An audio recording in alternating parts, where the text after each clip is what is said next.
Hey guys, this is Yunus Amin. Welcome back my another blog video. এখন আমি ডিমলা থেকে জর্জিগা সটিবাড়ি হয়ে ডালিয়া ব্রিজে যাচ্ছি। যাওয়ার পথে রাস্তার দুধারের প্রাকৃতিক সৌন্দর্য আর ফসলের মাঠ দেখে আমি অভিভূত। গ্রামীণ বাংলার সবুজের পথ দেখলে মন ভরে যায়। তাই তো কবি বলেছেন, এমন দেশটি কোথাও খুঁজে পাবে না কো তুমি। এখন আমি সঠিবাড়ি বাজারে।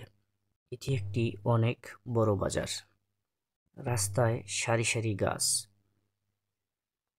ডালিয়ার মোড়, হাতের বামেই তিস্তা কলেজ। নদীর নামের সাথে নাম মিলিয়ে রাখা হয়েছে তিস্তা কলেজ। আর কিছুক্ষণ পরেই তিস্তা ব্যারেজে উঠব। স্বাগতম লালমনিরহাট জেলা। তিস্তা ব্যারেজটি মূলত লালমনিরহাট জেলার হাতীবান্ধা উপজেলায় অবস্থিত। ব্যারেজের শুরুতেই একটি বড় পুকুর, হয়তো পর্যটন কেন্দ্রিক এই পুকুরটি নির্মাণ করা হচ্ছে। পুকুরটি বেশ বড়, সাথে একটি ডাক বাংলো। আজ আমি এসেছি উত্তরের প্রাণ তিস্তা ব্যারেজে, যা বাংলাদেশের সবচেয়ে বৃহৎ সেচ প্রকল্প। এই জায়গাটি শুধু কৃষির জন্য নয়, ভ্রমণ পিপাসুদের জন্য খুবই আকর্ষণীয়। বিশাল নদী, পানির স্রোত, সবুজ প্রকৃতি আর এখানকার মানুষের জীবনযাত্রা সবই মুগ্ধ করার মতো। চলুন ঘুরে দেখি তিস্তা ব্যারেজের সৌন্দর্য।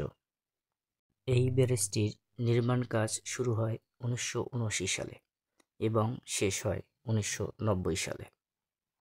ব্যারেজটির দৈর্ঘ্য 615 মিটার। এতে 44টি গেট রয়েছে, কিন্তু মোট গেটের সংখ্যা 52টি। এটি মূলত 1.65 লাখ হেক্টর জমিতে পানি সেচ দিয়ে থাকে। প্রধানত বোরো ধান, গম, ভুট্টা জন্মে এই নদীর পানি দিয়ে। কিন্তু ভারতের গজলডোবা ব্যারেজের কারণে শুষ্ক মৌসুমে পানি সংকটে চাষিরা বিপাকে পড়েন। এটি একটি সেচ প্রকল্প নয়, বরং পর্যটন কেন্দ্রও বটে। বিশেষ করে সন্ধ্যায় নদীর পাড়ে বসে এখানকার মনোমুগ্ধকর সৌন্দর্য উপভোগ করা যায়। তিস্তার পাশের অধিকাংশ লোকজন জেলে, মৎস্য শিকার করেই চলে তাদের জীবিকা। চরের লোকজনের জমি তিস্তায় বিলীন হয়ে যাওয়ায় তারা নিঃস্ব ও অসহায়। বসত ভিটা থেকে শুরু করে আবাদি জমি সবই শেষ করে নিয়েছে এই তিস্তা। কিন্তু এই বৃহৎ প্রকল্প বাংলাদেশের অর্থনীতি এবং কৃষিতে ব্যাপক ভূমিকা রাখছে। বর্ষাকালে অতিরিক্ত প্রবাহের কারণে নদী ভাঙ্গন ও বন্যা দেখা দেয়। এটি বাংলাদেশের সেচ প্রকল্পের বড় মাইলফলক। এই ব্যারেজের পার্শ্ববর্তী দুটি উপজেলা হচ্ছে ডিমলা এবং জলঢাকা। আসুন বন্ধুরা, ঘুরে দেখি তিস্তার চারপাশ এবং এর প্রাকৃতিক সৌন্দর্য। জেলের মাছ ধরা, বিনোদন, নৌকা। যদিও এখনও শীতকাল, শুষ্ক মৌসুম, পর্যটন খুবই কম, তবে জেলেরা ক্ষুদ্র পানিতেও মাছ ধরা নিয়ে ব্যস্ত।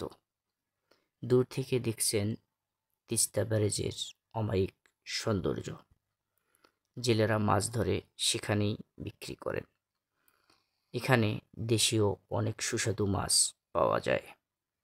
এই তিস্তার মাছের স্বাদ খুবই সুমিষ্ট এবং সুস্বাদুকর। তাই তো এখানকার জেলেরা সহজেই মাছের ক্রেতা পেয়ে যান।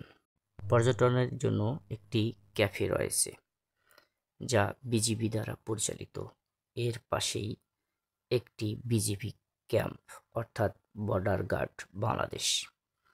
এখানে একটু চা পান, হালকা স্ন্যাক্স, বিস্কিট খেয়ে নিতে পারবেন। খুবই সুন্দর মনোরম দৃশ্য।